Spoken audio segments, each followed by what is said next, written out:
Bonjour à tous, merci de prendre place de façon à ce que nous puissions débuter notre session. Et un peu de silence, ça serait bien.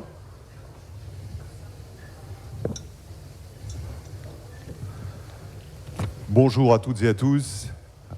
Ravi de vous retrouver ce matin pour un thème avec un an de mission assez large.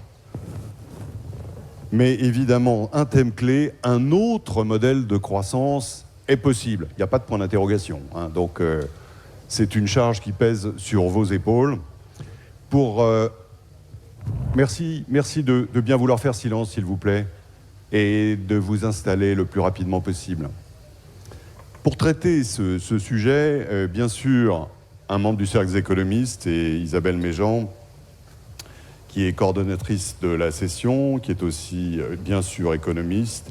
Elle est professeure à Sciences Po. Et nous avons ensuite Véronique Bédag, qui est la patronne du premier promoteur immobilier français, Nexity. Jean-Pierre Clamadieu, qui est président d'Engie, l'un des principaux énergéticiens européens et français, bien sûr. Sylvie Géano, qui est la patronne de Dalkia, dans le groupe EDF. Tatiana Molcean, qui est la secrétaire exécutive de la Commission économique des Nations Unies pour l'Europe. Et enfin, à ma droite, mais à l'extrême gauche du plateau, Philippe Val, qui est le patron du groupe La Poste. Pour commencer, bien sûr, on va écouter Isabelle Méjean qui va cadrer un peu ce sujet avec l'œil expert de l'économiste. Isabelle, c'est à vous.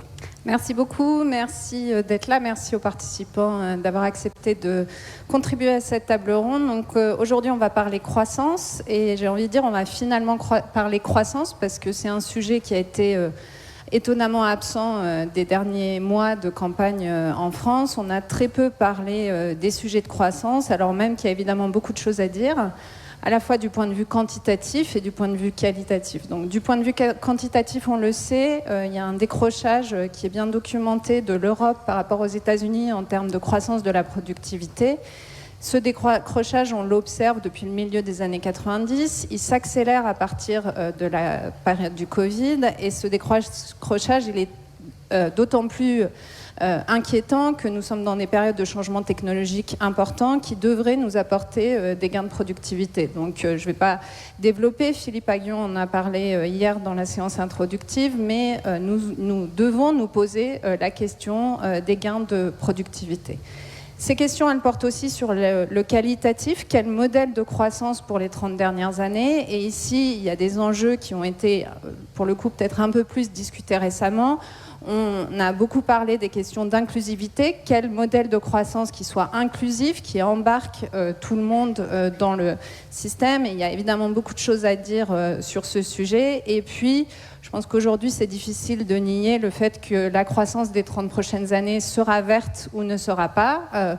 Dans cette situation, je pense que c'est d'autant plus inquiétant de se retrouver une fois encore à la faveur des cycles électoraux dans une situation de très grande incertitude sur les orientations générales.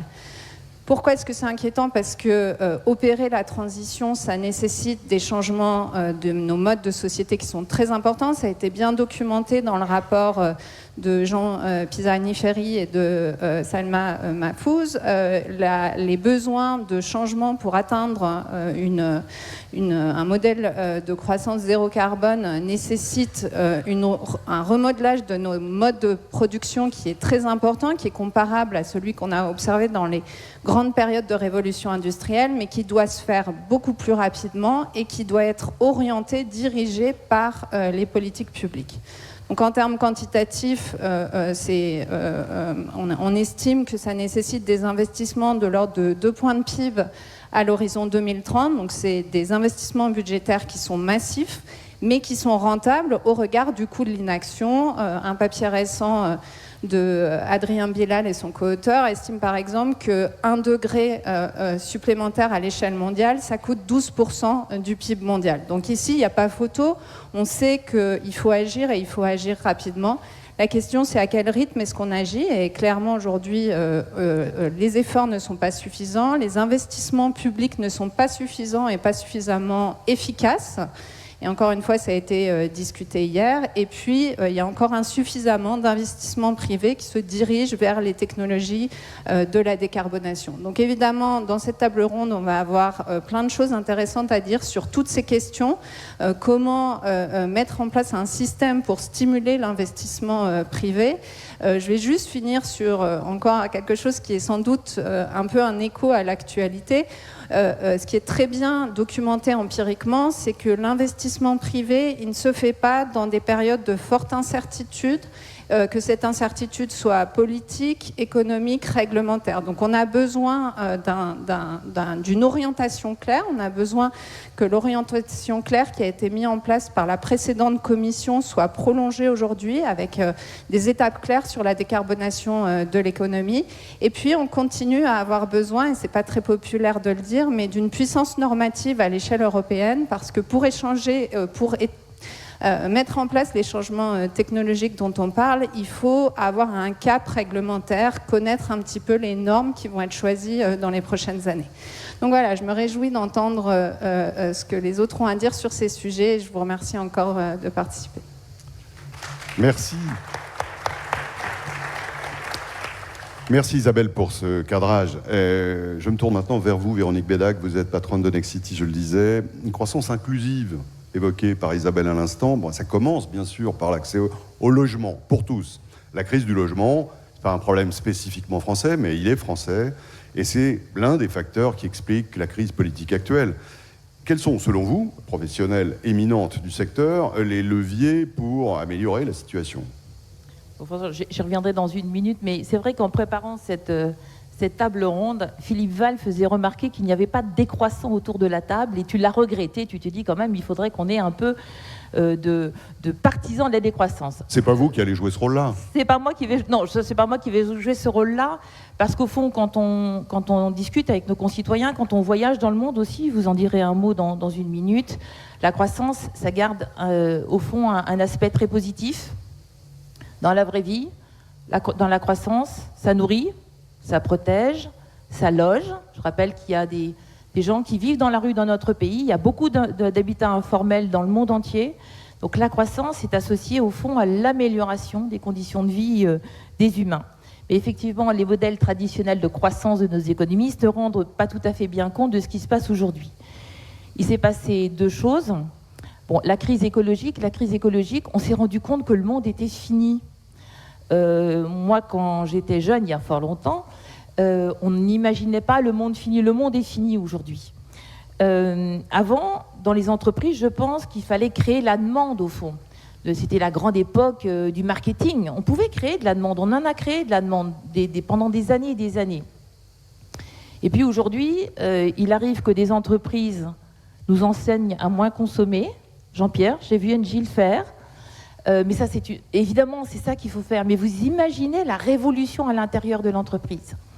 Et puis aussi, il faut produire différemment. Et là, si je reviens sur mon métier, on faisait un métier qui n'était pas dans le métier de promoteur, qui n'était déjà pas un métier simple. Au fond, on achetait des parcelles et puis on construisait du neuf. Aujourd'hui, une bonne partie de notre activité, ça n'est plus ça. C'est quelque chose d'un peu plus compliqué. C'est de la régénération urbaine. On va s'intéresser à des quartiers où on ne s'intéressait pas forcément avant parce que c'est compliqué. Voilà. Ça peut être des parkings silos, ça peut être des zones industrielles, ça peut être des entrées de ville. On va regarder ce qui est déjà là, on va travailler avec le déjà là. Je vous assure, c'est un autre métier. C'est un métier passionnant, mais c'est un autre métier. Et c'est un métier qui, si on n'y prend pas garde, peut conduire à un renchérissement du coût de ce qu'on produit, tout simplement parce que la rénovation, c'est plus cher naturellement que le neuf.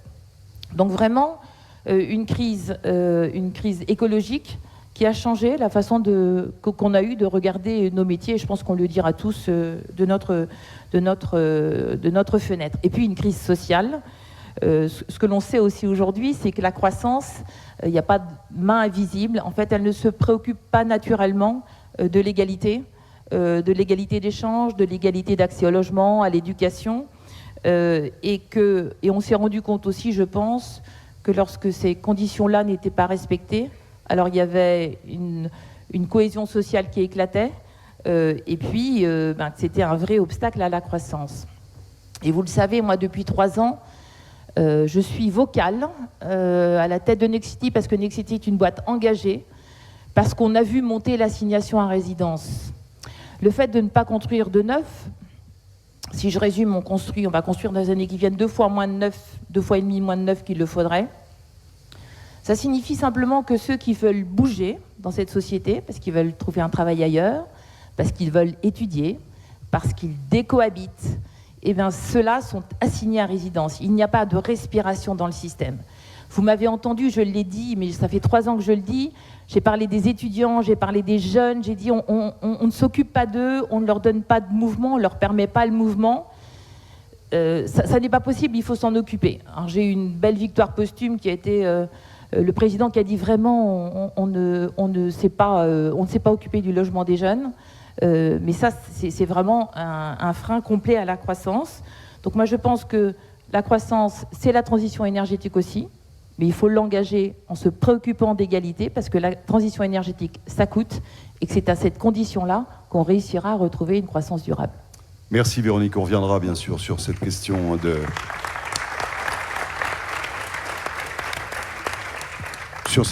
du coût de la transition énergétique et de son lien justement avec le modèle de croissance. Bien sûr, Jean-Pierre Clamadieu, président d'Engie, bon, l'énergie, bien sûr, c'est une dépense, c'est un bien essentiel pour la croissance, pour la vie, tout simplement. Est-ce qu'il y a un modèle d'organisation pour le marché de l'énergie qui permette à la fois de rendre ces biens essentiels plus accessibles, de garantir aussi l'investissement ô combien nécessaire des industriels, tout en préservant la souveraineté énergétique du pays? Je mesure bien que c'est la question, c'est une large question qui vaut cher, mais rien ne vous est impossible. On vous écoute. Non, je voudrais effectivement partager avec vous quelques convictions, en fait, 4 convictions. La première, c'est que la transition énergétique, aujourd'hui, elle est en marche. C'est une réalité concrète. 3 chiffres qui l'illustrent. Nous avons, en 2023, 44% de l'électricité produite en Europe l'a été à partir de sources renouvelables, hydrauliques, éoliens, solaires. Ceux qui pensent que les éoliennes sont là pour faire joli ou pas joli dans nos paysages se trompent complètement. C'est une réalité. On sera à plus de 50% en 2024. Deuxième chiffre, on aurait dû le célébrer, on ne l'a pas fait. 5% de réduction des émissions de gaz à effet de serre en France en 2023. On a dit c'est des conditions exceptionnelles. Premier trimestre 2024, on est un petit peu au-delà de ce chiffre. Donc oui, un pays comme la France s'est engagé dans une trajectoire de réduction de ses émissions de CO2. Dernier chiffre qui nous éloigne un petit peu de nos territoires. L'an dernier, 500 gigawatts de capacité renouvelable nouvelle connectée dans le monde. Et tenez-vous bien, 60% en Chine. La Chine décarbone son économie à grande vitesse. Engie prend sa part à ces projets. Nous investissons aujourd'hui 5, 6, 7 milliards d'euros chaque année. Ça fait beaucoup pour moi qui étais industriel dans d'autres secteurs, dans d'autres parties de ma carrière. Nous les investissons pour développer ces solutions renouvelables et ces systèmes. Donc c'est une réalité. Deuxième message, ça a des effets positifs. Et je sais que j'ai du mal probablement à vous en convaincre. Ça a des effets positifs parce que nous acquérons ainsi notre indépendance. L'Europe n'a pas de source d'énergie fossile sur son territoire. En revanche, l'énergie bas carbone, quelle qu'elle soit, elle nous donne accès à une forme d'indépendance énergétique. C'est à terme une énergie plus compétitive. C'est là le point délicat, parce que quand vous recevez vos factures d'électricité, vous ne le percevez pas, mais nos projections à la fin de cette décennie montrent qu'effectivement, en ce qui concerne les électrons verts, les molécules vertes, nous verrons des baisses de prix liées aux investissements que nous réalisons aujourd'hui. Parce que cette énergie renouvelable, il y a des jours où elle est tellement présente qu'on voit les prix de l'électricité chuter brutalement. Et puis, c'est l'occasion de construire des chaînes d'approvisionnement européennes qui reposent sur l'industrie européenne. Alors, on ne peut pas tout défendre. Je suis de ceux qui pensent que pour les panneaux solaires, la bataille est sans doute perdue. Sur les éoliennes, sur le nucléaire, sur les batteries, il y a des opportunités d'investissement importantes liées à la transition énergétique. En France, aujourd'hui, 170 000 emplois liés à cette transition énergétique. Le troisième message, c'est qu'il faut bien sûr quelques ajustements pour qu'on puisse continuer ce parcours. Et c'est là où on revient aux questions d'organisation des marchés. Il faut des règles du jeu stables. Il faut surtout, message pour nos amis parlementaires européens récemment élus, il faut des règles plus simples, plus pragmatiques. On a été très loin dans la sophistication. On a défini ce qu'était de l'hydrogène vert en Europe avec un tel degré d'intelligence qu'on n'arrive pas à en produire. Donc, il faut qu'on soit simple et il faut qu'on arrive à avancer. Il faut qu'on soit très attentif aux coûts. Très attentif, on ne l'est pas assez. Il y a des solutions de transition coûteuses, il y a des solutions qui le sont moins. Il faut que nos décideurs soient attentifs à la capacité pour les entreprises et les particuliers d'avoir accès concrètement à cette transition. Et ça, c'est le défi de la prochaine commission, c'est d'être attentif à ces aspects. Et puis, il y a des angles morts, vous les évoquiez tout à l'heure, qui nécessitent des investissements privés, si le cadre est clair, ou public. C'est des investissements en infrastructure pour permettre d'amener cette électricité renouvelable des points de production vers les points de consommation, pour créer les systèmes de stockage qui font que l'électricité à prix négatif du dimanche, on soit capable de l'utiliser à un prix raisonnable le lundi. Et donc ça, c'est les enjeux des prochains mois. Et puis un quatrième point, François, si vous le permettez, que j'aurais sans doute pas fait il y a quelques semaines, mais c'est que quand on regarde la situation d'aujourd'hui et qu'on le compare aux 3 points que je viens d'évoquer, qui disent que finalement tout va bien, non, il y a quelque chose qui ne va pas bien. C'est qu'on n'a pas réussi à entraîner nos concitoyens pour leur montrer que cette transition énergétique ou que cette transformation de l'économie, elle est accessible, elle est concrète, et en particulier en France, qui a une position plutôt favorable du fait de la présence de diverses catégories d'énergie verte, le nucléaire, le biométhane, aussi bien sûr le renouvelable, nous n'avons pas réussi à convaincre nos concitoyens que c'est un projet qui les concerne. Et je pense que nous, dirigeants de grandes entreprises, on ne peut pas se dire c'est pas notre sujet, c'est celui des élus, c'est celui des autres. Nous sommes concernés.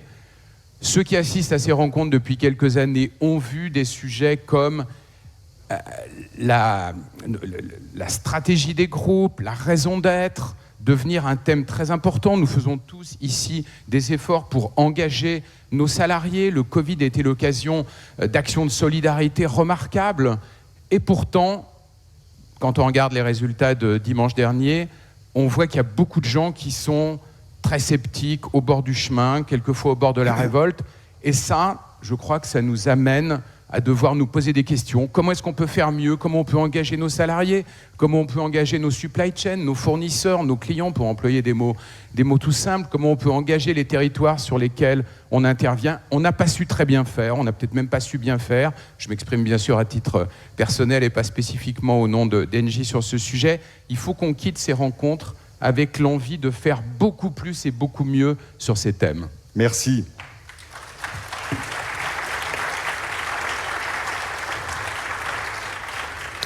Merci Jean-Pierre. Sylvie Joanneau, je me tourne vers vous. Vous êtes PDG d'Alkia, un groupe qui est aussi engagé dans la transition énergétique, bien sûr. Cette révolution, alors elle a été évoquée par chacun des 3 intervenants qui vous précèdent, contrairement aux autres révolutions technologiques, elle ne crée pas de productivité. Et pourtant, elle est nécessaire. Isabelle l'a rappelé, 1 degré, c'est 12 points de PIB en moins. Comment est-ce qu'on peut faire pour que cette transition ne soit pas inégalitaire et ne provoque pas les réactions évoquées par Jean-Pierre à l'instant? Écoutez, bonjour à toutes. Alors, effectivement, un autre modèle de croissance est possible et j'ai envie de dire, et je rebondis sur ce que vous me dites, on n'a pas le choix. On n'a pas le choix. Je regardais la presse ce matin, vous avez vu 47 degrés dans le parc des Yosemite en Californie. Il faut savoir qu'à partir de 37 degrés, en fait, c'est comme si le corps ressent de la fièvre. Donc, on souffre. Et donc, il y a un énorme sujet. Et l'urgence, je trouve, se fait sentir de plus en plus. Et donc, il va nous falloir concilier effectivement une croissance économique, parce qu'on a besoin d'investir, ça a été multiplement dit, concilier une croissance économique et avec une réduction des émissions de CO2, en faisant en sorte que cette transition énergétique, elle soit effectivement juste. Alors la première chose que je voudrais dire, et je suis évidemment au sein du groupe EDF qui porte ces métiers, et je rebondis par rapport à l'intervention précédente, les solutions effectivement existent. Alors comment On décarbone, je vais refaire un petit peu de schématisation, on décarbone en consommant moins et en consommant de l'énergie bas carbone. Consommer moins, on retrouve ces logiques comportementales autour du plan sobriété, dont on a beaucoup parlé pendant la crise ukrainienne, la sobriété, je consomme moins, je pilote mes consommations, je fais attention. Et puis, consommer moins, c'est aussi avoir des solutions plus efficaces énergétiquement. Par exemple, une pompe à chaleur est plus efficace énergétiquement que ma vieille chaudière. Donc voilà, consommer moins. Consommer bas carbone, il y a là encore 2 grands axes à retrouver. On aime beaucoup de parler d'électricité, production d'électricité bas carbone. C'est facile, relativement facile de faire de l'électricité bas carbone, et donc on va électrifier.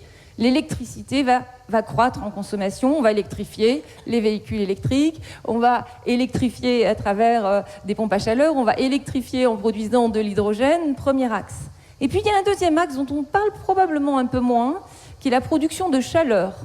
Quand vous regardez les consommations, je regarde la France, mais il y a des choses analogues dans tous les pays, plus de 45% des consommations d'énergie en France sont consacrées à faire de la chaleur. La chaleur, c'est du chauffage, de l'eau chaude et de la chaleur aux vapeurs industrielles. Et quand on regarde comment c'est produit aujourd'hui, c'est plus de 2/3 d'énergie fossile. Donc cette chaleur, il va falloir la décarboner, c'est-à-dire aller chasser toutes les énergies fossiles qui sont aujourd'hui utilisées. Et pour cela, alors chez Dalkia en particulier, mais on sait aller chercher les énergies du territoire. L'énergie de la terre, la géothermie. Pas très loin d'ici, à Marseille, on utilise l'énergie de la mer. Hein. On fait des boucles et avec des pompes à chaleur, on produit des réseaux de chaleur et de rafraîchissement avec l'énergie de la mer. Donc les pompes à chaleur sont aussi une forme de chaleur bas carbone. Le bois énergie est du chaleur bas carbone. Et il y a une énergie qui est incroyable, c'est celle qui se perd. C'est ce qu'on appelle l'énergie fatale. Il y a des sites industriels, je vais citer un projet public, Constellium, à Issoire, grosse chaufferie de pièces d'aluminium, ça fabrique des pièces d'avion. Ben nous, on sait récupérer cette chaleur, les calories perdues, en fait les calories qui se perdent, pour les réinjecter dans des réseaux et faire du chauffage bas carbone. Et ce qui se passera pour décarboner in fine l'ensemble, c'est qu'on va faire des écosystèmes qui prennent en charge toutes les solutions. On va faire de la flexibilité autour de ces solutions, beaucoup de flexibilité. On va piloter, il y aura du stockage, on a parlé de batterie, et on va piloter l'ensemble de ces solutions, du consommer moins et du consommer mieux. Et alors, je vais répondre à votre question. Je vois 4 facteurs clés de succès pour réussir. Le premier, c'est les modèles économiques acceptables qui vont faire en sorte qu'effectivement, on trouve des logiques économiques, que cette transition écologique est acceptable pour tous.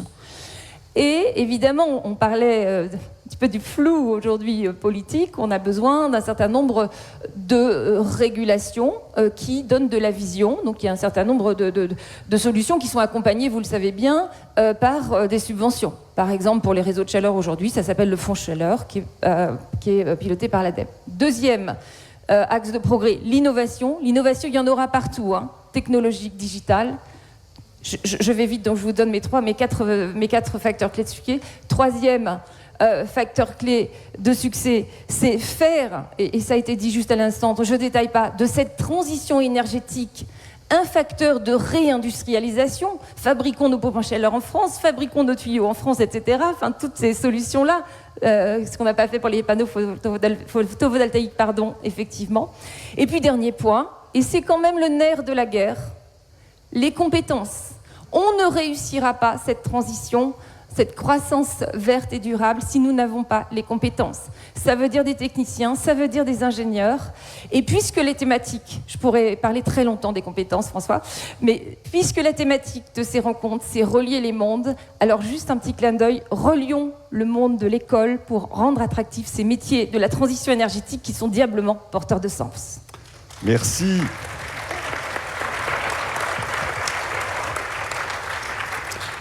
Merci Sylvie Géano. Tatiana Molcehan, vous êtes Executive Secretary de la Commission économique des Nations Unies pour l'Europe. Vous allez vous exprimer en anglais, mais vous comprenez bien le français. J'ai envie de vous poser la même question, au fond, justement avec le point de vue transversal qui est le vôtre. Vous avez une vision la plus large possible. Cette transition énergétique qui est tout à la fois nécessaire et complexe à mettre en œuvre, c'est un coût considérable qui va le payer. Thank you. And first of all, let me start with... Merci beaucoup. Et est-ce que je peux juste démarrer avec quelque chose, avec le sujet de nos discussions aujourd'hui par rapport à un autre modèle de croissance? Je dirais que c'est nécessaire d'avoir un autre modèle et il faut faire en sorte que ce soit possible. Il est nécessaire parce qu'il y a le changement climatique. Et les défis auxquels on est confronté aujourd'hui, et tous les intervenants viennent de l'évoquer, si on n'aborde pas ces sujets, on ne va pas avoir d'avenir. Et ce n'est pas le seul sujet du point de vue économique. On ne réussit pas beaucoup non plus. On est vraiment sur une croissance, une performance atone. Et on a eu beaucoup de conflits politiques dans notre région, mais aussi autour du monde. Donc il faut vraiment réfléchir à un nouveau modèle de croissance. Et j'aimerais juste vous donner quelques exemples très concrets du point de vue de l'ONU en particulier. Je pense que Jean-Pierre et Sylvie ont également parlé de la dépendance des combustibles fossiles. Il faut vraiment réduire cette dépendance. Ce qui est vraiment important de comprendre ici, et ce qu'on peut voir, c'est que ce n'est pas la même chose qu'avec le développement numérique, parce que dans le développement numérique, là, on voit le secteur privé qui veut avancer les choses. Mais là, ce n'est pas la même chose. Pour vivre cette décarbonation, il faut mettre en place de nouvelles politiques. Il faut ajuster les réglementations et les politiques. Et puis, il faut mettre en place les bonnes incitations afin que les coûts que vous avez évoqués soient pertinents, soient partagés. Donc, en répondant à votre question par rapport à qui va pouvoir porter le coût de cette transition énergétique, on va devoir partager. On va devoir créer l'opportunité, on va devoir créer les bonnes politiques pour que ces coûts puissent être portés par les sociétés, par les pays. Jean-Pierre, vous avez parlé beaucoup des investissements et des bons chiffres au niveau des investissements dans les renouvelables, mais on a vu également cette croissance avec les combustibles fossiles. Donc, ce n'est pas uniquement une question d'investissement dans les renouvelables, parce qu'on voit cette même croissance dans les combustibles fossiles. Comment est-ce qu'on peut mener cette transition structurelle? Ça va nous coûter. On sait combien que ça va nous coûter. On sait que ça va nous coûter 5 à 7% du PIB si on ne fait pas cette transition. Et beaucoup plus pour chaque pays. Mais le coût de la transition est également très élevé et parfois ça exige un changement structurel, un changement comportemental, parce que l'enjeu n'est pas un investissement dans une amélioration de la productivité, mais dans la décarbonation. Un aspect qui est vraiment important, c'est qu'on ne peut pas investir dans les renouvelables sans investir dans la coopération. On a évoqué beaucoup l'électricité. L'électricité qui vient des renouvelables est instable, alors sans une belle interconnexion avec les pays voisinants, la compétitivité de l'Union européenne ou des pays n'est pas vraiment à jour. Donc il faut vraiment faire en sorte que ce secteur soit renouvelable afin de mener cette transition verte. Il faut investir dans la compétitivité. L'enjeu est vraiment de faire en sorte que les ressources soient productives. Il faut une approche circulaire, il faut réutiliser. Le dernier point que je voulais évoquer, et je pense qu'Isabelle l'a évoqué au début, elle a parlé de la croissance. On parle de la croissance. Qu'est-ce qu'on comprend par la croissance? Il faut un nouveau modèle parce que le PIB ne mesure pas la dégradation environnementale ou le bien-être humain. Donc il faut vraiment repenser nos mesures de la croissance. Donc, voici quelques éléments que j'aimerais partager avec vous. On reviendra bien sûr dans les questions dans un instant, après avoir écouté Philippe, sur la question que vous avez évoquée sur le partage des coûts de la transition. Et il faudra qu'on sollicite l'économiste sur cette problématique-là. Philippe Val, vous êtes patron du groupe La Poste. Grand service public. Les services publics sont évidemment au cœur du modèle de société de croissance français. Ils sont aujourd'hui critiqués, souvent, de part et d'autre, et avec des critiques qui sont difficilement réconciliables, d'ailleurs, parce que certains disent il faut plus d'argent, pour les faire bien fonctionner et avoir un modèle de croissance inclusive, justement, et d'autres disent il faut surtout moins de bureaucratie. Selon vous, où est la voie à suivre? Merci de la question. Je veux dire que finalement, cette table ronde, elle n'aurait pas été la même il y a 3 semaines. Et ça, c'est quelque chose qu'il faut que nous intégrions en responsabilité, en tant que chef d'entreprise, et en réponse vis-à-vis du public. La perception des services publics est très émotionnelle, mais je suis d'accord avec vous, ce que nous disent des millions de personnes, c'est premièrement, nous ne savons pas vivre sans service public, et nous en avons une demande qui n'est pas toujours précise, et donc je pense qu'une des premières choses à tirer de ça, c'est faire l'autocritique et de voir comment on peut y répondre. Ça suppose quand même que les électeurs n'oublient pas qu'une fois qu'ils auront exprimé leurs besoins de services publics, ils viennent de le faire. Ces services publics doivent être financés. Voilà, c'est quand même la première chose. Parce que avoir mal au service public est une chose. Les entreprises qui ont aussi des missions de service public doivent répondre à ce mal au service public, mais pour éviter que tout ça finisse en injonction contradictoire, il faut les financer et être logique dans cette demande. La deuxième chose, c'est que si nous ne savons pas vivre sans service public, il est extrêmement clair, et je crois que chacune et chacun l'a dit, que nous ne savons pas vivre sans croissance.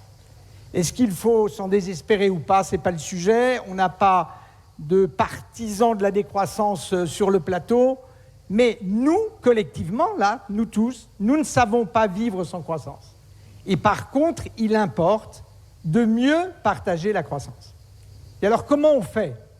Tout à l'heure, on a dit, mais on a du mal à convaincre, on a du mal à engager. On a du mal à convaincre et à engager parce qu'il y a des choses qu'on ne partage pas. Je voudrais d'abord parler aux actionnaires. Je crois que si les actionnaires veulent aider au changement de mode de croissance, il faut qu'ils exigent moins de rendement, il faut qu'ils acceptent que les entreprises ne soient pas obsédées par la maximisation de leurs profits. Alors vous êtes en train de sourire et de vous dire « ils rêvent », ça n'existe pas. Eh bien, moi, je vais vous prouver que, historiquement, ça a existé. Dans le capitalisme, notre régime, jusqu'en 1980, et c'est très bien décrit dans un ouvrage d'un économiste américain qui s'appelle John Kenneth Galbraith, Le nouvel État industriel, on ne cherchait pas la maximisation du profit. On ne cherchait pas la maximisation du profit. Donc si on ne l'a pas cherché entre 45 et 80, eh bien il est peut-être temps de se dire qu'il y a un nouveau moment historique qui commence, c'est de considérer qu'il faut du capital patient. Parce que le capital patient, il va permettre à la planète de s'adapter et de répondre aux grandes demandes d'aujourd'hui. Première chose. Deuxième chose, les collectivités, le pouvoir public, l'Europe, très clairement, il y a besoin d'investissements massifs pour gérer le vieillissement de la population, changement inéluctable. Et évidemment, un système de santé à 1 million de nonagénaires, c'est beaucoup plus cher, vous savez, qu'un système de santé où il y en a 200 000. Évidemment, pour gérer la transition énergétique, il faudra des investissements privés, mais il faudra une mobilisation considérable d'investissements collectifs. Et enfin, dans un autre champ que celui de l'entreprise, mais j'y rentre parce que M. Poutine nous y contraint, qui peut penser que l'Europe n'aura pas besoin d'une défense et donc de mobiliser des financements collectifs massifs? Si nous voulons une autre croissance, il faut mobiliser. Et puis ensuite, la question des salariés et de la société vis-à-vis des entreprises et des chefs d'entreprise que nous sommes. Il y a une raison pour laquelle nous arrivons moins bien à engager les gens, c'est que nous ne partageons pas le pouvoir. C'est que nous ne partageons pas le pouvoir. Si nous ne changeons pas la gouvernance des institutions, il ne s'agit pas pour le chef d'entreprise de se dessaisir du pouvoir. Ça ne m'est jamais passé par l'esprit. C'est pas ça. C'est dans la gouvernance intégrer ceux qui portent un autre intérêt que l'intérêt financier. Et quand dans une entreprise, vous avez un tiers de votre conseil d'administration qui sont des salariés, alors vous pouvez les engager et tenir compte de leurs intérêts. Si, dans un conseil d'administration, je sens que je vais faire frémir, mais je poursuis, car dans 10 ans, nous y serons, il y a un représentant des clients, il y a un représentant des associations non gouvernementales, vous allez porter attention à leurs intérêts et vous allez les engager. L'engager, ce n'est pas simplement la pédagogie de sachant à des gens qui ne comprennent rien. C'est le partage des objectifs, c'est le partage des enjeux, c'est le partage du pouvoir. Merci.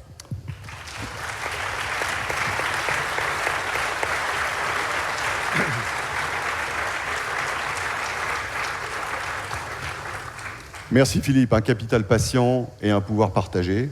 Voilà un ordre de mission pour un nouveau modèle de croissance. Avant qu'on ne prenne les questions dans un instant, je voudrais me tourner vers Isabelle. Et justement, en écho à ce que vient de dire Philippe sur l'espèce de mutation qu'a connue notre système à partir des années 80, avec une inflexion, ou même davantage d'ailleurs, portée sur la rentabilité, la maximisation du profit, peut-on faire marche arrière ? Et quel est le bouton à actionner ? Comment l'économiste que vous êtes voit-il cette question éternelle, au fond aussi ancienne que l'économie elle-même ? Allez Isabelle, je vous encourage.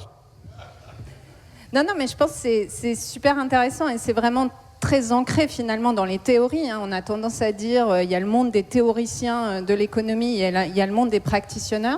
Tout ce qu'on entend ici, c'est une imbrication très forte avec ce qu'on étudie en économie. Donc clairement, ici, on n'est pas dans le monde de la main invisible. Je pense que ça, tout le monde l'a compris. On parle d'une révolution technologique qui est guidée par la puissance publique parce que le marché ne la fera pas elle-même. Et donc c'est pour ça que, évidemment, dans ce modèle de croissance, la règle est importante. Les entreprises, toutes les entreprises ici, n'opéreraient pas la transition environnementale sans des règles contraignantes qui les forcent à changer leur modèle de croissance, leur modèle de gouvernance aussi. Ça fait partie aussi de l'équation.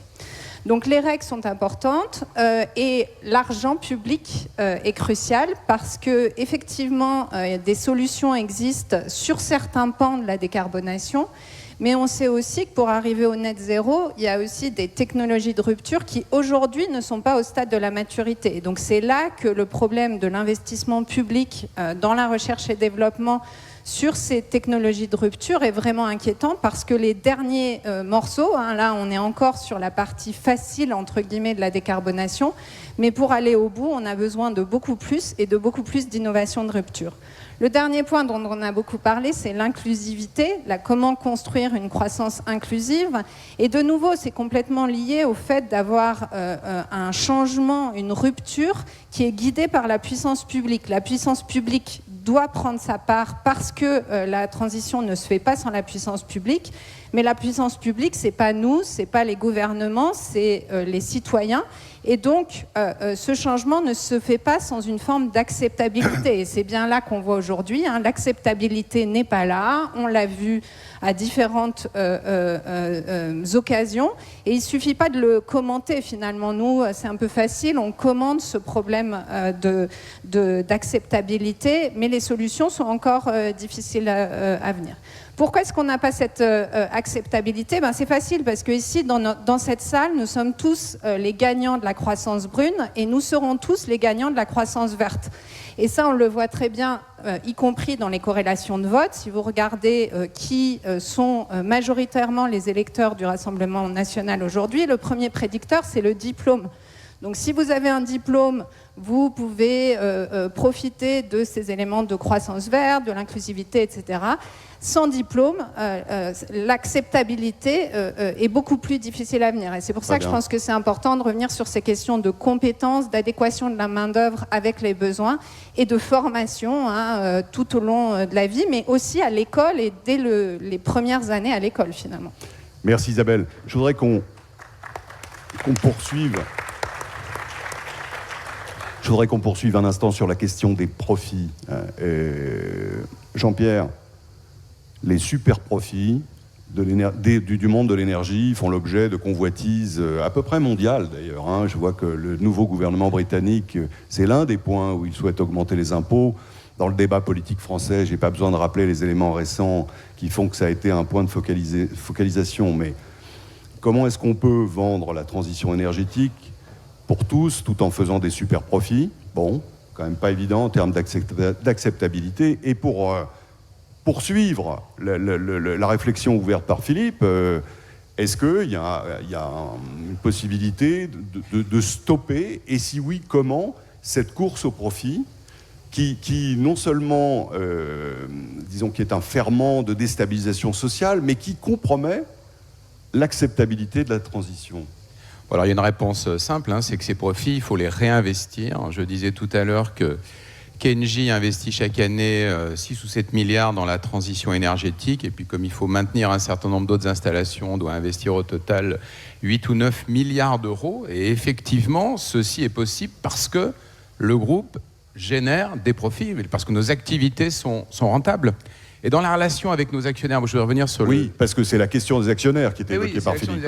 C'est pas celle des investissements sur lesquels il n'y a pas tellement de débat. Mais sur les actionnaires, il ne faut pas imaginer que la relation entre une entreprise et ses actionnaires, c'est l'actionnaire nous téléphone pour dire on veut plus de profit, on veut plus de profit. Un conseil d'administration et un management ont la responsabilité de proposer une stratégie. Et dans cette stratégie, il y a bien sûr la manière dont on va rémunérer ceux qui nous apportent les capitaux nécessaires à sa réalisation. Et puis après, les actionnaires viennent ou viennent pas. Et ça se traduit effectivement par une valorisation qui peut être plus ou moins bonne. Mais la responsabilité, elle est vraiment d'abord à nous. Et le dialogue avec les actionnaires, moi je le trouve de plus en plus riche. Oui, on parle des profits trimestriels, mais on parle aussi des trajectoires de réduction d'émissions de CO2. On parle, ils cherchent aujourd'hui, nos actionnaires, les grands investisseurs, ils cherchent à valoriser les émissions de CO2 de leur portefeuille. Donc c'est aussi un thème de débat. Et donc effectivement, quand on s'appelle Total ou quand on s'appelle Engie, on propose quelque chose de différent à nos actionnaires et on n'attire pas les mêmes. Mais on est en concurrence avec d'autres, bien sûr, qui eux servent mieux leurs actionnaires. Mais simplement, donc on est quand même obligé de passer à la caisse, si je puis dire. On propose des choses différentes et on attire des actionnaires différents. Mais aujourd'hui, Engie, on peut sûrement regretter comme d'autres, on se dit notre cours de bourse pourrait être un peu plus élevé, mais on apporte une proposition qui nous permet d'attirer des investisseurs. Et je crois que c'est vraiment notre responsabilité, conseil et management, de construire cette proposition.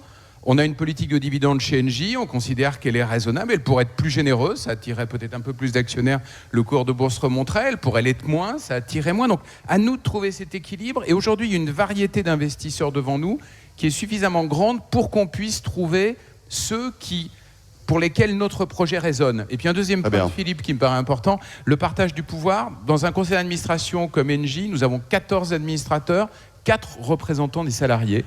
Donc c'est une réalité. Alors, ça pourrait évoluer un peu. On a quelquefois des sujets de formation.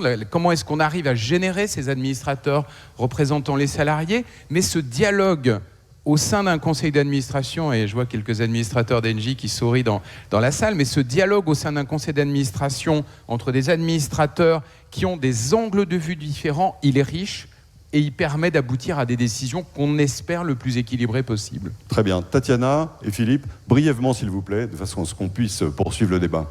Eh bien, je souhaiterais revenir maintenant peut-être à un aspect plus général, parce qu'on n'arrivera jamais à atteindre ces objectifs si nous ne regardons en fait que les pays, la France ou même au niveau de la région, l'Europe. Il faut aller au-delà de cela. C'est pour ça qu'il nous faut un système basé sur les règles, mais pas simplement au niveau du Parlement européen. Il nous faut des règles au niveau international. Et là, je parle sur la base de mon expérience à la Commission économique pour l'Europe, mais nous avons aussi l'Asie centrale, l'Ouzbékistan, Turkménistan, etc., tous les pays qui finissent en stan. Et il y a d'autres membres. Eh bien, il nous faut des règles claires pour tout un chacun lorsqu'il s'agit de l'efficacité énergétique, les bâtiments, le transport, décarboner tous les systèmes. C'est ça que nous devons faire. Et pour aller de l'avant, pour que les changements soient effectifs. Ce qu'il faut faire aussi, c'est saisir toutes les occasions qui s'offrent à nous. Par exemple, le logement. J'en parlais tout à l'heure. C'est non seulement un défi, mais ça peut être vu comme une opportunité pour changer la donne sur le terrain. Voilà ce que nous pouvons faire. Oui, je voudrais juste rassurer tout le monde. Le groupe La Poste est profitable. Dans une année détestable, l'année dernière, il a gagné plus de 500 millions net de profit. L'année précédente, c'était 1,1 milliard. un chef d'entreprise qui ne cherche pas le profit doit changer de métier. Ce n'est pas ça mon sujet, hein. Mon sujet, c'est de partager avec vous qu'il y a depuis 1985 la constitution d'une doxa qui estime, et c'est exprimé par ce qu'on appelle le théorème de Milton Friedman, que la responsabilité sociale d'une entreprise, c'est la maximisation du profit. C'est ça que je questionne. Et évidemment, ma situation est plus simple que celle de Jean-Pierre, parce que moi, je n'ai que deux actionnaires, vous et la Caisse des dépôts. Donc c'est très sympa. Pour lui, c'est plus compliqué. Mais ne passons pas à côté de ce sujet. La clé du système, c'est la recherche permanente de la maximisation du profit, du court terme. Et là où je veux vous donner de l'espoir, c'est que historiquement, ça n'a pas toujours été comme ça, et que ça dépend donc de nous tous, que puisse commencer une nouvelle époque du capitalisme, où le capitalisme sera plus patient et moins avide. Enfin, sur le partage du pouvoir, évidemment que je sais qu'il y a des administrateurs salariés dans tous les conseils d'administration. Je pense, et je vous le dis, qu'il faut aller beaucoup plus loin dans le partage avec les salariés et dans le partage avec la société civile. Moi, je ne serais pas choqué par le fait que la loi prévoit qu'il y ait d'autres représentants d'intérêt pour donner à la fois des angles de vue différents, mais plus fondamentalement des intérêts différents dans les organes de gouvernance. Philippe, juste une question, je me fais un peu l'avocat du diable en quelque sorte, mais les zones les plus innovantes de la planète, y compris sur les questions de changement climatique, de transition, dans tous les domaines, c'est des zones comme les États-Unis, la Californie singulièrement, qui sont plus encore que chez nous mobilisées par la recherche du profit. Comment concilier tout ça avec votre discours? Autrement dit, j'entends bien, hein, on a bien compris votre discours convaincant, mais pour autant, on observe que l'aiguillon du profit a aussi eu son utilité dans l'innovation et dans les transitions technologiques et climatiques. Mais je l'ai redit, vous n'avez pas devant vous un adversaire du profit. J'en suis fier, je vous ai déjà donné 2 chiffres, je vais vous épargner les 10 autres années de profit de la Poste. D'accord? Ce n'est pas le sujet. Le sujet, c'est bien de voir comment on équilibre le profit financier par d'autres indicateurs, et tant Véronique que Jean-Pierre nous en ont donné. C'est dans ce sens-là qu'on doit aller. Et si on atteint ce niveau d'innovation et ce niveau de profit, et que ça se traduit par ce que nous voyons devant nous, la crise sociale, la crise politique, la crise écologique, il y a quand même un moment où il faut interroger les fondements du système. Et je suis très favorable à l'économie de marché, parce que c'est celle qui est la plus efficace. Mais vous voyez bien, il faut aller plus loin là-dedans. Et moi, je crois beaucoup, notamment, à la notation extra-financière. C'est très important. Ça rejoint d'ailleurs ce que disait Tatiana sur les nouveaux critères d'appréciation de la croissance. Véronique et Sylvie ensuite. Juste un mot pour dire que nos concitoyens, la croissance verte, ils l'ont d'abord vue avec une hausse des prix et moins d'accessibilité. Vous investissez, ça se traduit dans vos prix. La facture énergétique est devenue un sujet politique. Carlos Tavares l'a dit très vite. Il a dit attention, la voiture électrique, c'est beaucoup plus cher que la voiture thermique.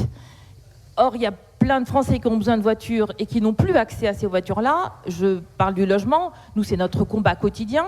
Mais un logement vert, c'est plus cher qu'un logement standard. Et ça crée une rupture dans la société. Ça crée une rupture dans la confiance qu'une partie de la population a à notre capacité à les amener vers un futur où on aura tous notre place. Et ça, je pense que pour tuer la croissance, c'est magique. Vraiment, les ruptures sociales, l'absence de confiance, moi, je ne crois pas à la croissance dans ces conditions. Donc, notre vrai combat, je le redis, c'est la croissance verte, mais c'est la croissance verte accessible. Sylvie. Juste peut-être pour compléter, on a dit que cette croissance allait être verte ou ne sera pas. Et en rebond de ce qui vient d'être dit sur la notation extra-financière, je pense que ça influence la façon dont les entreprises fonctionnent et ça influence les actionnaires également. Et donc moi j'ai envie de dire, l'entreprise de demain sera engagée ou ne sera pas. C'est-à-dire elle sera engagée dans sa trajectoire carbone, elle sera engagée dans le respect de la biodiversité, elle sera engagée socialement et sociétalement. Et moi qui recherche des compétences, et je ne suis pas les seuls parce que la transition énergétique va créer 300 000 emplois, si on ne va pas chercher le 1,5 million de jeunes qui sont un peu à côté des formations qui ont pour rien ce qu'on appelle les NEET, en langage sans formation, sans emploi, etc. Si on ne va pas les chercher, Jean-Hervé Lorenzi en parlait hier en l'introduction de l'après-midi, eh bien, on a tout faux. Il faut aller chercher ces jeunes, on va les reconvertir, on va être engagés, nous, les entreprises, dans ce recrutement plus inclusif et qui est important sociétalement. On va aller faire des stages, on va aller faire des reconversions, des formations pour l'alternance, etc., etc. Merci. Avant de demander un mot de conclusion à Isabelle, y a-t-il des questions? Oui, je vois une main qui se dresse. Si on pouvait apporter un micro à monsieur. Question brève, vraiment, monsieur, s'il vous plaît. Et j'en vois une aussi de l'autre côté. Madame, si vous pouvez vous présenter, monsieur, et vraiment formuler une question brève. On prend la question de madame ensuite, et nos intervenants répondront collectivement. Ashwini Kakar, Action contre la faim. Alors, mon question, c'est seulement que, est-ce que ce n'est pas le temps de bouger de économique keynésien ou Milton Friedman ou quelque chose comme ça, parce que low cost artificial intelligence is going to overtake the human mind, robotics is overtaking va reprendre le cerveau humain, les inégalités, la pauvreté sont arrivées à des sommets, il y a le climat, le changement climatique, et donc aussi il y a le coût de l'eau qui augmente. Ne faut-il donc pas envisager un modèle économique complètement nouveau? Et nous attendons le prix Nobel, le meilleur économiste, qui pourra envisager ce nouveau modèle économique. La question de madame. Oui, si on pouvait apporter un micro à madame qui lève le bras, qui est habillé en noir. Voilà. Et nos intervenants répondront collectivement aux deux questions. Monsieur, votre question était assez englobante et elle croise largement notre ordre de mission. Donc certains éléments ont été donnés, mais je laisse le soin à nos intervenants de les reprendre. Madame. Bonjour, merci pour ces brillantes si vous pouvez vous présenter. Oui, bonjour, je m'appelle Anne Dubelois. J'ai une question en lien avec la production d'énergie et notamment les propositions d'énergie telles que la géothermie et autres. Est-ce que c'est à l'échelle du problème? Est-ce que c'est à l'échelle par rapport aux besoins croissants d'énergie mondiale? Et je m'interroge du peu d'investissements proposés dans le projet ITER par rapport aux 200 milliards qui sont investis tous les ans dans le monde sur les énergies fossiles. Merci madame, très bien. C'est une question qui s'adresse plutôt à nos deux énergéticiens et on va écouter, mais vraiment brièvement s'il vous plaît, Sylvie d'abord et Jean-Pierre ensuite. Juste sur la géothermie, il y a un plan de déploiement des solutions géothermales. Vous savez, c'est les politiques locales. Hein. On a plein de solutions. Il faut avoir en tête qu'il y a de la géothermie de surface. On n'est pas obligé d'aller en profondeur. On peut aller à 100 mètres, chercher des nappes et ramener des calories et électrifier et apporter des solutions bas carbone à des quartiers, à des grands immeubles. Donc il y a plein de solutions géothermales qui sont à développer et effectivement, je pense qu'on peut passer à l'échelle. D'un instant, on a besoin d'utiliser toutes les sources d'énergie renouvelable. La géothermie en est une. C'est tout à fait vrai. Dans certaines régions, comme la région parisienne, le potentiel est très important. Donc il n'y a pas de petites sources qu'il faudrait ignorer. On doit mobiliser toutes les sources. Et sur ITER, vous avez raison, la fusion, c'est sans doute la rupture technologique qui changerait la donne, mais 2050, 2060. Donc oui, il faut continuer à investir sur ITER. On investit beaucoup, c'est un énorme investissement, mais le retour ne nous aidera pas à régler les problèmes de la prochaine décennie. Merci. Philippe était candidat pour répondre à monsieur. Oui, alors je suis candidat pour vous répondre sur le prix Nobel d'économie.